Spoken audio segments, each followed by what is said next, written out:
topic today, we're striking a balance between the head and the heart. And it's an old topic. We have covered this before. But when I give talks, they're never the same. They're always, there's always something different. And I think one of the reasons is like Heraclitus pointed out, the Greek philosopher, that you can never step in the same river twice. It's like your life is always moving, you're always learning, always unfolding. And so it's maybe it looks like the same river, but it's not. It's a whole new body of water. It's always flowing, and so we're always there. And it's there are a handful of principles that we talk about in this work, but we look at them in different ways at different times. And I never cease to be amazed. I can read a scripture or something many times over, and then I read it again, and something completely different comes out. And it just says more about us, how we're going through our own, checking our inventory, checking, our belief system, and releasing things and seeing things in a little clearer way. In our unity approach to the spiritual path, we refer to the need to find balance between the head and the heart. In this regard, we think of thought and feeling in a larger sense, intuition and intellect. It's not unusual for people to confuse intuition with emotion. So it's good to revisit this subject occasionally.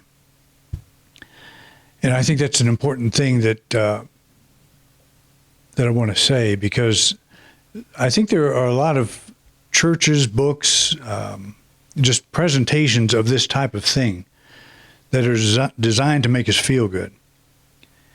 It doesn't necessarily mean that our life is going to change, but we feel good when we go and leave. Well, we want to feel good. I don't want you leaving here feeling worse than when you came. The idea is that you will feel better.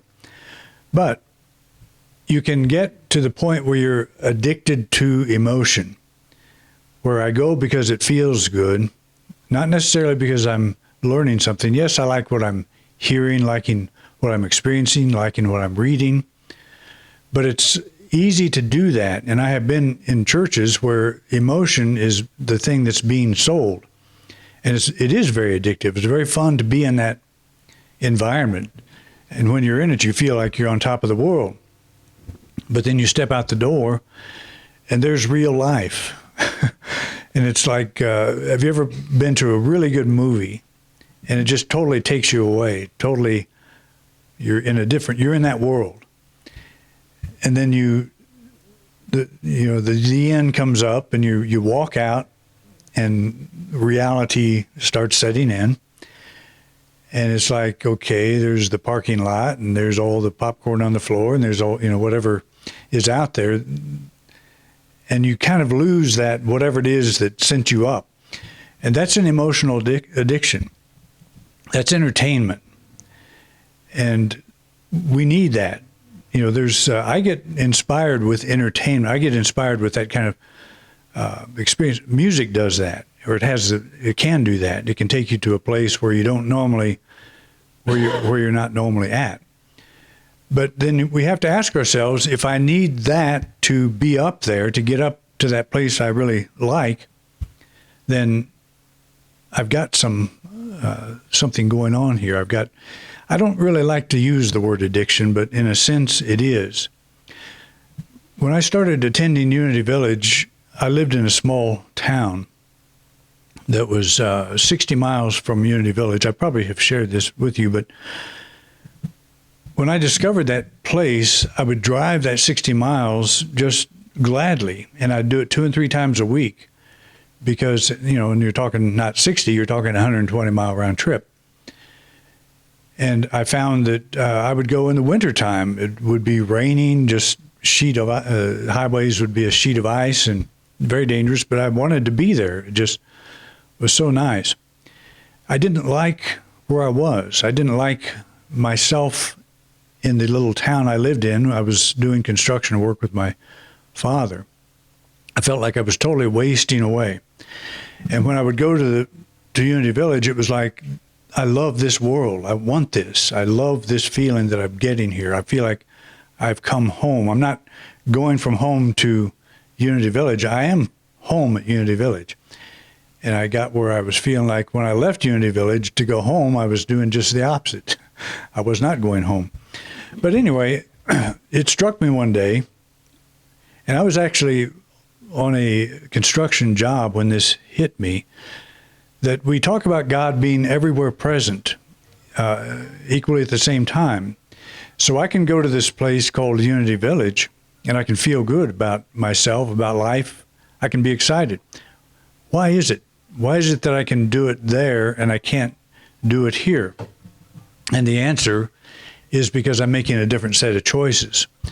I'm saying to myself, if I'm at this place that I don't really want to be, being in the place I was, I did not like, and so I would dream of that moment I could go again and get my fix.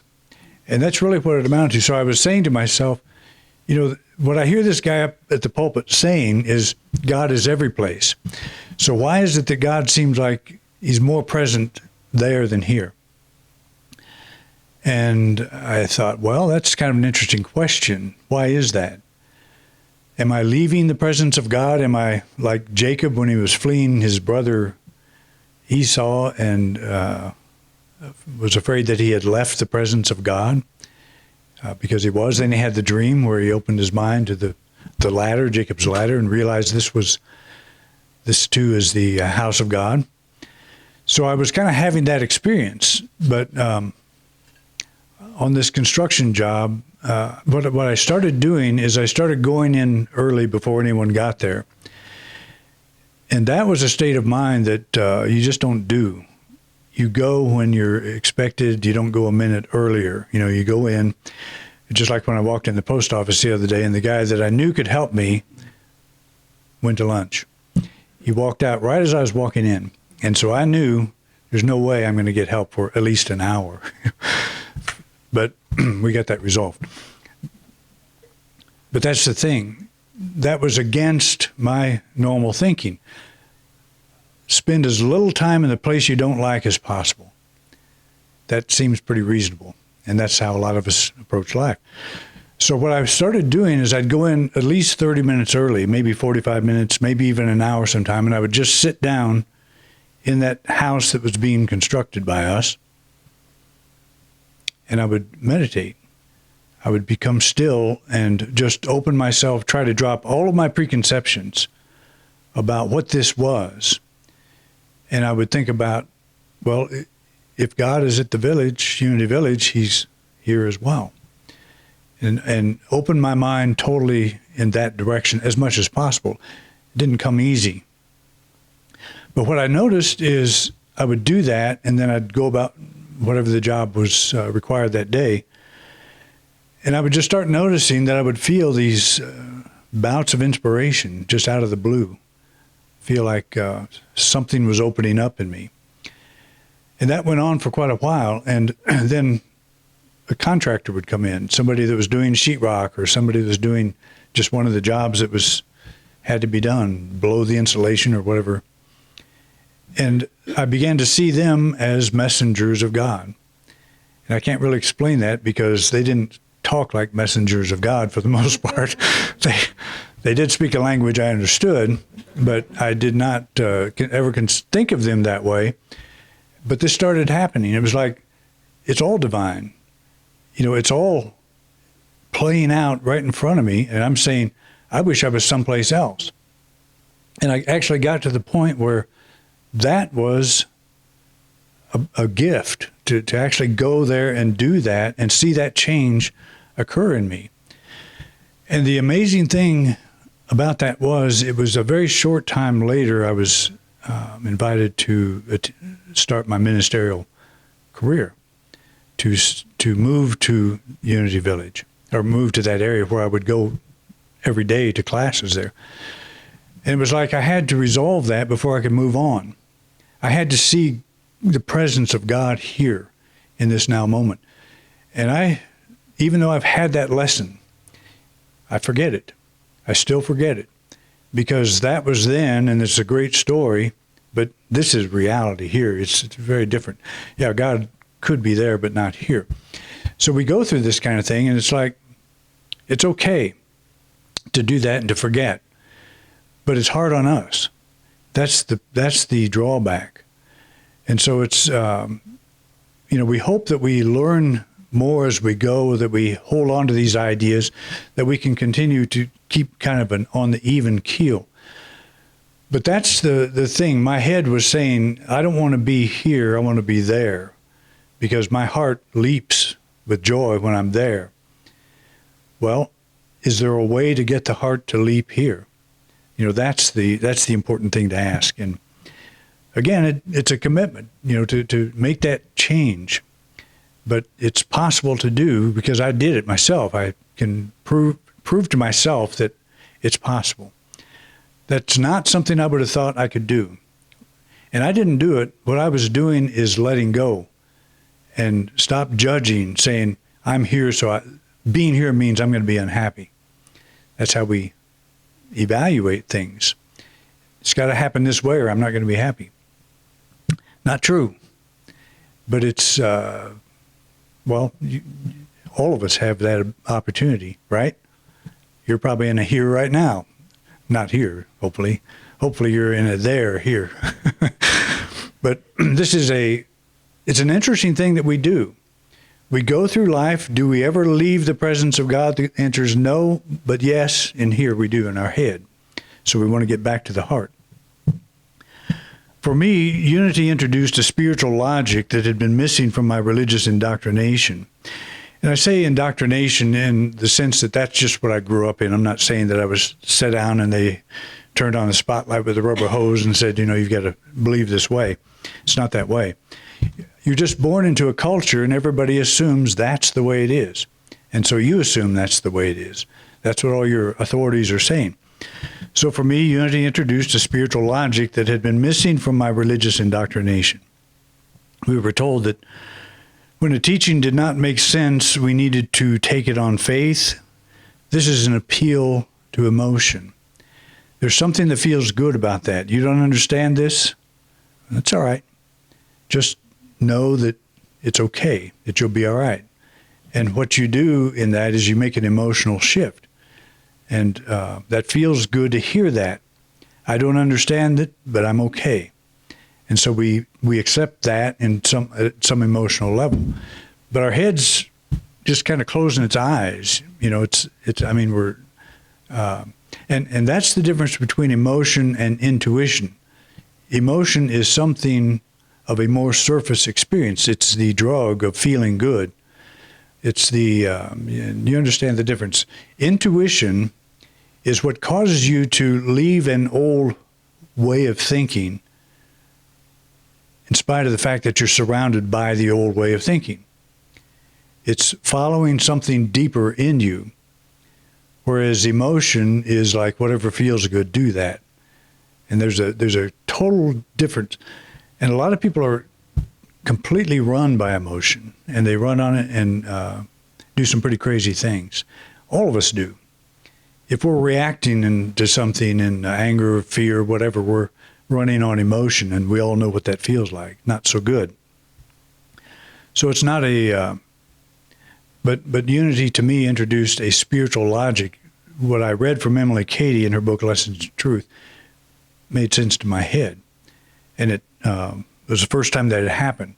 I'm not saying that my Baptist upbringing didn't have its moments. It did. I used to love going there and just feeling that that I was safe, feeling I was earning my get out of hell free card. You may not know why you are saved, just know you are. This may feel good emotionally, but the whole question of salvation is a puzzle to the head. What exactly do I need to be saved from? And the answer, of course, is sin. It's the influence of Satan. It's the force of evil. There's all kinds of things that I need to be saved from. What's that mean? By the end of my life, when I get to that point, I want to enter those pearly gates. I want to be able to enter that gated community that's, pretty exclusive, and I'm going to spend the rest of my life there. So that's the view of salvation. And as I have said, it's a carryover from the Old Testament, but in a new presentation, new way of thinking about it. But it's exactly what do I need to be saved from? That's the question that Emily Cady and people like her began to stir in me. What is this problem that we're supposed to watch out for, to be saved from? And this is something I found interesting. I run across things like this in unexpectedly, as I hope we all do, actually. In the world of judicial law, there's a term called process crime. This is a crime that is committed not against another individual, but against the judicial system. Lying under oath, for example, is considered a process crime. I might steal your wallet, and I probably won't, but I might. You take me to court, and so I've committed a crime against you. You take me to court. I'm on the stand. I take an oath, and I'm on the stand to take an oath to tell the truth, and I lie about it. So my crime now is not against you. It's against the judicial system. That's a process crime. So I started thinking about that. In the world of mainstream religion, most references to sin should be understood as process crimes. That is, they are breaches defined by the religious system, not by divine edict. The religious system declares that all people are sinners. This assumption may not be based on any specific acts of our own. All have inherited this condition through the actions of Adam and Eve. It goes back to make sure we're covered with sin. We can go clear back to the Bible, but also we can list. You ever heard of the 7 deadly sins? I read about those one Sunday morning before I came to church and realized I'd committed about 6 of those before I got to the office. It's a pretty deadly path to walk. But it is, where did those come from? We can trace it back. We know when they started talking about things like this. But when you sin, however you want to define that, because we can call sin a lot of things.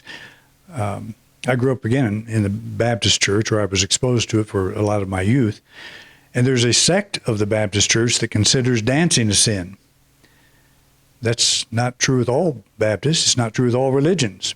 It's true when I dance, of course. It's kind of simple, but not true with the way everybody thinks.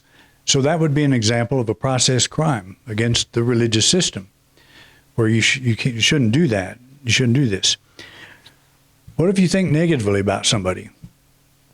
That would be considered as a sin. You know, you're supposed to love your neighbor. Several years ago, I was invited to see a play. It was a high school play. And I didn't have high expectations because we raised 2 kids, and we've been to our share of high school plays. And I've had the best experience with the play. Beth and I went, when we were in New York, went to see Cats, and I'll never top that, I don't think. That was one of the best productions I've ever seen. So when you are invited to a high school play and it's not your kid, you know, this is a test. It's a real test. And the thing they leave out on the program, they tell you when it starts. They don't tell you when it ends. In this case, it was like a 3.5-hour observation of high school acting talent. And it was quite interesting, but I think I made it to about the 3rd hour. I kept seeing if my watch would stop. Got to about the 3rd hour and kind of looked at the guy sitting next to me, an older gentleman. He looked kind of pale. He looked like I felt, actually. And I leaned over and I said, "Did you bring any cyanide?" And he said, "I took it 20 minutes ago." So is that a sin to think that way? And, you know, the kid I went to see did a good job. He really did. It was that main guy that bounced out every 15 seconds on the stage. You know, you kind of get this feeling you want to do bad things to that guy to make him stop coming out. And so in one sense, that's a sin. You're falling short of your divine potential. You should be able to sit for 3 hours and watch something like this and be just as happy as you can be. You should be able to say God is everywhere present, even here, you know, even as I'm sitting here watching this performance. And I totally understand all that. It's really a lot of fun when you do have kids in it, but it's just not the same when your kids are grown and gone and you're watching somebody else's kid. But so what is sin? You know, that there is a group of people, you know, that I used to be involved in Unity people, that said if you think negatively, if you think evil, if you think negative things about people, that's not a good thing to do. Well, it's not a good thing to do, because I'm sitting here having this experience that I don't really want to have. And I'm thinking, I need to be there, not here. And is this ever going to end? So nothing, I hope I don't go to hell for that. You know, that's what I'm saying.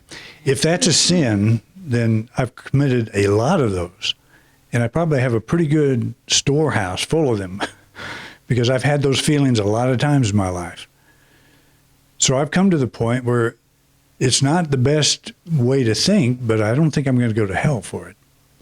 So where do we get these ideas? That's what we need to ask. I'm not trying to define all this. I'm just saying, let's see, are we sinning against a system, or how does God think about this? Didn't Jesus say that the rain and the sun falls and shines on the just and the unjust? I have been unjust many times, but still that gift of sunshine and rain is given to all of us, whether we're good or not. So who decides who's good and who's not? Is it the church? Is it the religious system? Is it God? And if we are committing process crimes against the religious system, thinking that we're not going to come out in flying colors, that's the kind of thing we need to let go of. That's where the head does need to get involved, and the heart together needs to get involved. Now let's bring in the head. On the spiritual path, we are moving toward the light of illumination. Jesus, in fact, said, "Let your light shine." The question now becomes, am I letting my light shine, or am I hiding it under a bushel? If we think of sin as missing the mark or falling short, the mark from this perspective is no longer a target set up by mainstream religion. The mark is whether we're letting our light shine. You see, if you're sitting in a play wishing you were somewhere else, the light dims. You're letting the light dim. So that's the sin. That's the missing of the mark. That's the falling short. And you know, I'll say it again, that the word sin comes from the Old English archery term, sin, S-Y-N, meaning to miss the target or miss the mark. You're shooting your arrow at this thing and you miss it. So you've gotten off target. And so what is the target now? Who furnishes the target? Is it the organization, or is it God? Is it life itself? And that's what we want to do. And how do I measure that? It's by how I'm feeling. Is my light shining? Am I resisting? Where am I? What level of experience am I having? That's the only question we need to ask. Am I letting my light shine, or am I not? And I know when I'm not, you know when you're not, and we know when we are. We just know. We just know. You've all been in difficult situations where you were able to pull yourself up. In fact, when I was at the post office the other day going through this key ordeal, and I shouldn't even call it an ordeal, it was an opportunity to to get that done, and we got it done. But I was tempted to not let my light shine so bright. And I could see that they could see I was tempted to not let my light shine. I was getting very frustrated. And so they began to act differently, like, well, maybe we can figure this out. And the guy that saw clearest was not directly involved with me, so he was able to stand aside and get a better perspective. And he was able to come up with the answer I wanted to hear, the one that would make me happy, because I did not want to make another trip down there. But that's the question is, so I'm listening to myself talk to this person. I'm being as calm and focused as possible and kind, but I could feel it coming on. My light was beginning to dim. If he had said no one more time, I would have jumped over the counter and strangled him and then tried to let my light shine a little brighter later on. But that didn't happen. So we didn't have to do that experiment. So it's not, but you can tell when you're doing it. You can tell when you start going down. You can tell when you're putting the bushel over the light. You can tell when it goes down. That's the new target, you see. That's the target that's important to us, is how do we feel about it? What's going on in our life? What's the quality of our life right now that's going on? So we take a look at that and we say, I don't want to go there, because that doesn't feel so good. It doesn't have a good outcome usually. It's just something that I have to get through it, and then I'll try to forgive myself later or whatever. If we are not so bright today, we're not sentenced to hell. We simply are experiencing less light. This is not a divine condemnation, but rather a passing state that has no impact whatsoever on the condition of the soul. And that's the thing that the place I've come to is I can totally mess it up. I can blow up on somebody. I can have the normal human reaction because of all the circumstances. They just drove me to that. I had no choice. I have to respond in that way. That's just what we as humans do. And I'm a human.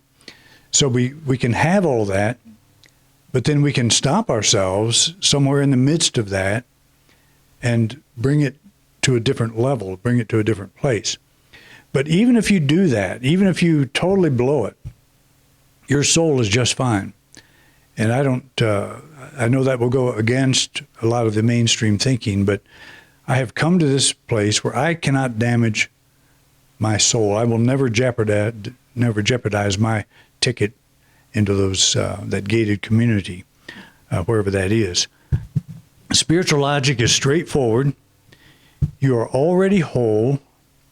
You're living as if this is true. Are you living as if this is true, or are you mentally and emotionally fallen short of this truth?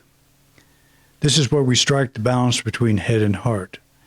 The amount of light you let shine on any given day has nothing to do with the truth that you are an eternal expression of the light of God.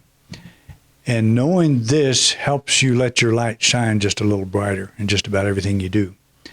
If you carry that idea with you that I'm already whole, no threat of hellfire damnation, it's a given that I'll make it through this alive, and I'll make mistakes. I will do things I regret. I will do things I have to apologize for, but I will do a lot of good things too. And so I watch that on a day-to-day basis and work with that whole idea. Okay? I think that was pretty good. Thank you for watching this week's program. If you enjoyed this video, please share it with others. We want to reach as many people as we can, and we appreciate your help. If you'd like to help support this ministry, just click the donate card at the top right-hand corner of your screen. Your financial support means a lot to us. We have many subjects in our video lineup, so feel free to take a look. If there's a topic you don't see and would like me to address, just put it in the comment section. I'd love to know what's on your mind. To subscribe to this channel, simply click our logo. Thanks again for your interest in Independent Unity. and have a wonderful week.